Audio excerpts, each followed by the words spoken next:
زغوان اف ام. مرحبا بكم الناس الكل في قناتكم زغوان اف ام على الفيسبوك وكل مواقع التواصل الاجتماعي.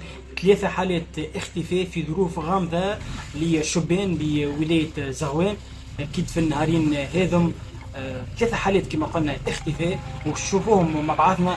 تحية كبيرة لأخونا منتصر من راديو اف ام صواف اللي مدنا لبعض المعلومات. كما قلنا الإعلان الذي شاب من منطقة السعيدية سيدي دغيم معتمدية صواف ولاية زغوان.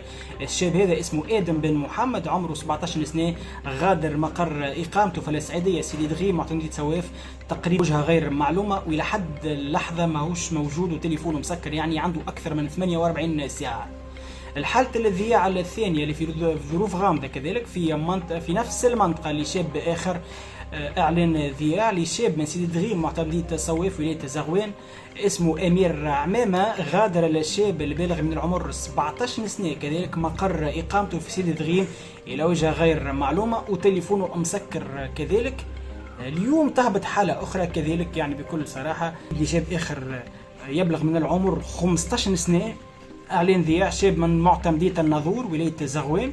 غادر الشاب إيهاب بن سالم البالغ من العمر 15 سنة محل إقامته في سيدي دغيم من معتمدية صواف منذ أمس إلى وجهة غير معلومة وتليفونه كذلك مسكر. بكل صراحة 3 حالات هذوما يشبهوا برشا لبعضهم. إن شاء الله ربي يستر ان شاء الله. كما قلنا المانع خير. العائلات نتاعهم متحيره برشا عليهم. اي واحد يشوف الصور هذو من نبارطاجيو الفيديو هذا باش توصل لاكثر عدد ممكن ان شاء الله، وان شاء الله معناه يكونوا بخير.